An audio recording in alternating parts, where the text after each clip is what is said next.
ಅಧ್ಯಾಯ. ನ್ಯಾಯವನ್ನು ಸ್ಥಾಪಿಸುವ ನನ್ನ ದೇವರೇ, ನಿನ್ನ ಮೊರೆ ಇಡುತ್ತೇನೆ, ಸದುತ್ತರವನ್ನು ದಯಪಾಲಿಸು. ನನ್ನ ಇಕ್ಕಟ್ಟಿನಿಂದ ಬಿಡಿಸಿ ಇಂಪಾದ ಸ್ಥಳದಲ್ಲಿ ಸೇರಿಸಿದಾತನೇ, ನನ್ನನ್ನು ಕರುಣಿಸು, ನನ್ನ ಪ್ರಾರ್ಥನೆಯನ್ನು ಅಂಗೀಕರಿಸು.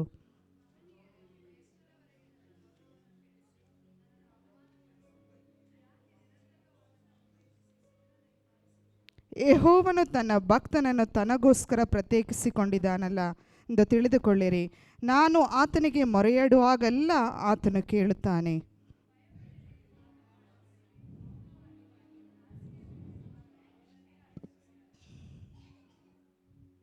ನ್ಯಾಯವಾದ ಯಜ್ಞವನ್ನು ಸಮರ್ಪಿಸಿರಿ, ಯೆಹೋವನಲ್ಲಿಯೇ ಭರವಸವಿಡಿರಿ.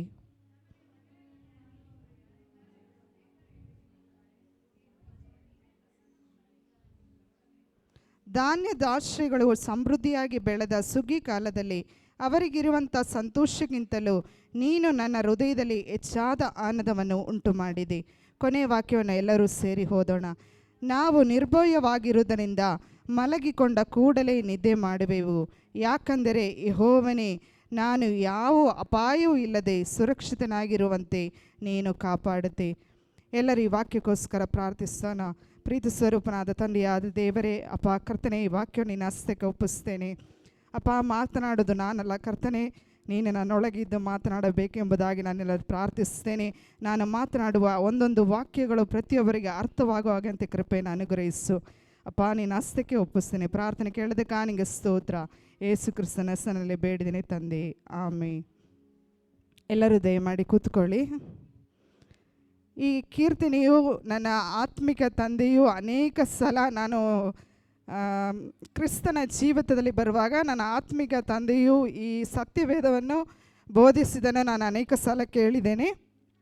ಇದರಲ್ಲಿ ನನಗೆ ಇಷ್ಟವಾದ ವಾಕ್ಯ ಯಾವುದಂದರೆ, ಯೆಹೋವನು ತನ್ನ ಭಕ್ತನನ್ನು ತನಗೋಸ್ಕರ ಪ್ರತ್ಯೇಕಿಸಿದನೆಂದು ತಿಳಿದುಕೊಳ್ಳಿರಿ. ನಾನು ಆತನಿಗೆ ಮೊರೆಯಿಡುವಾಗೆಲ್ಲ ಆತನು ಕೇಳುತ್ತಾನೆ.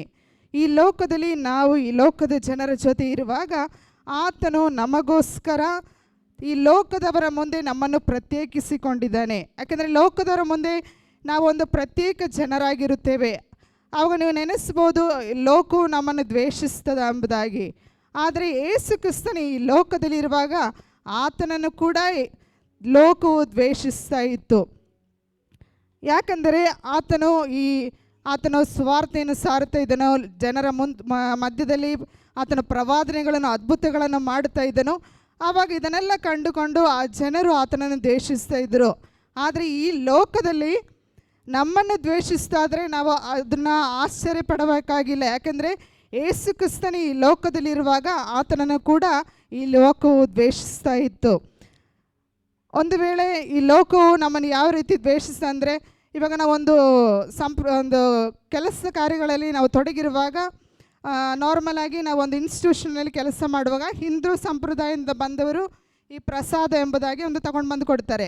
ಸೊ ಒಂದು ಸಲ ನಾವು ಅವರ ಹತ್ರ ಇದು ನಾವು ಕ್ರೈಸ್ತರು, ಇದನ್ನು ನಾವು ಸೇವಿಸುವುದಿಲ್ಲ ಎಂಬುದಾಗಿ ಹೇಳಿದರೆ, ಪುನರಾವರ್ತಿ ಅವರೇನು ಮಾಡ್ತಾರೆ, ಅವ್ರು ನಮ್ಮ ಹತ್ತಿರ ಬಂದು ಅದು ನಮಗೆ ಕೊಡೋದಿಲ್ಲ. ಅವರೇ ಹೇಳ್ತಾರೆ ಅವರ ಬಾಯಿಂದಲ್ಲ, ಅವರು ಕ್ರೈಸ್ತರು, ಅವರು ಚರ್ಚಿಗೆ ಹೋಗೋರು, ಅವರು ಈ ಪ್ರಸಾದವನ್ನು ಸೇವಿಸುವುದಿಲ್ಲ ಎಂಬುದಾಗಿ.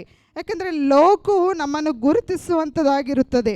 ಅದನ್ನೇ ಈ ವಾಕ್ಯದಲ್ಲಿ ಬರೆಯುತ್ತದೆ, ಯೆಹೋವನು ತನ್ನ ಭಕ್ತನನ್ನು ತನಗೋಸ್ಕರ ಪ್ರತ್ಯೇಕಿಸಿಕೊಂಡಿದ್ದಾನೆಂಬುದಾಗಿ.